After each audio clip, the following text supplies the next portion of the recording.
Hey, c'est Laure. Bon, quand il n'y a pas Anne-Sara, c'est Laure, t'as compris. Je sais pas si tu connais Swagman, mais apparemment, il aurait fait du sale.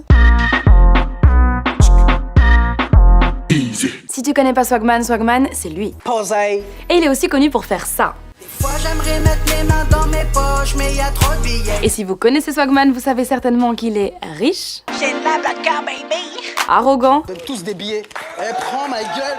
et qu'il est tatoué de la tête aux pieds. Il a même le monogramme Louis Vuitton tatoué sur le crâne. Tatoué de la tête aux pieds. Sinon, il est exilé à Miami depuis quelques temps et puis il brûle des billets de 500 € comme ça sur sa chaîne YouTube. Bon, je dis qu'il est riche parce que c'est ce qu'il veut qu'on croie. Hein. Sur sa chaîne YouTube et sur son Instagram, il montre sa voiture, sa Lamborghini, des billets, des sneakers, plein de trucs chers. On n'en sait pas beaucoup de lui, mais ce qu'on sait, c'est ce qu'il en dit. Alors d'après lui, il a eu une enfance difficile, il a grandi dans la rue, il a pas de parents, il a erré de foyer en foyer, il a été SDF, il a fait de la prison. En fait, il vivait en situation précaire et ce jusqu'en 2008 parce qu'à partir de 2009, Monsieur Swagman est devenu multimillionnaire. Et par rapport à son nom, on l'appelle Swagman ou Ryan Sanchez, mais son vrai nom c'est Iteb Zaybet. Il est très bon en com parce qu'autour de sa fortune, il y a plein de théories, on sait pas laquelle est vraie. Certains disent qu'il est l'héritier d'une mamie milliardaire qu'il aurait hébergée chez elle avant sa mort. D'autres disent qu'il a gagné au loto, il dit que c'est faux parce que sinon la Française des Jeux l'aurait déjà annoncé. Certains disent qu'il serait l'un des actionnaires de Rockstar Games, et d'autres disent qu'il serait le descendant direct du roi d'Arabie Saoudite. Mais sa version à lui, c'est qu'il se serait fait tout seul grâce au DJing qu'il aurait commencé à Dubaï en 2009. Mais pourquoi je te parle de tout ça? T'es pas au courant, mon vieux?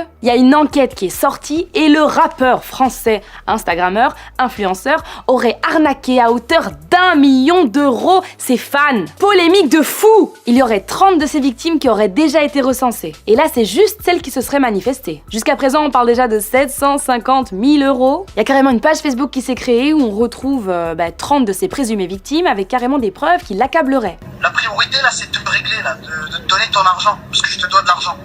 Je te dois 50 000 boules.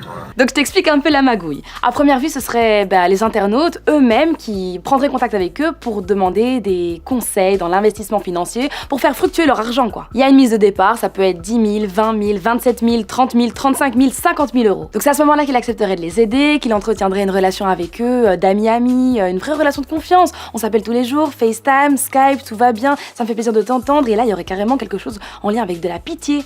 Non mais tu sais, c'est pas facile, j'ai pas de parents, j'ai pas d'amis, les gens me collent parce que j'ai trop d'argent, etc., etc.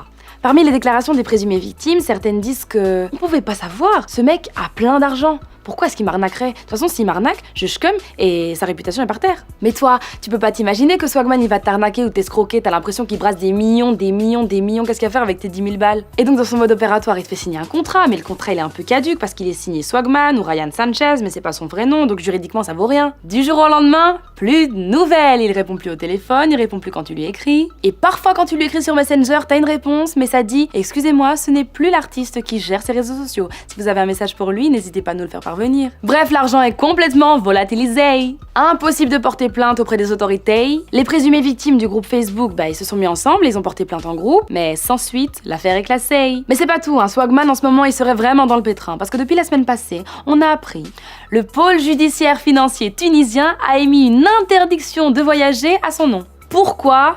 Toujours la même chose, blanchiment d'argent et escroquerie. On lui reprocherait d'avoir fait un virement de 17 millions de dinars tunisiens depuis la Suisse. Mais il s'est justifié en disant que c'était pour des biens humanitaires. Construire une mosquée, un centre pour orphelins, acheter un hôtel. Que de bonnes raisons, quoi. Il a pas encore été jugé, c'est pour ça que je parle au conditionnel, mais les accusations sont quand même accablantes, vous trouvez pas? Si tu as des hypothèses sur la fortune de Swagman, mets-le moi en commentaire. C'était Laure pour Easy, à demain, ou pas.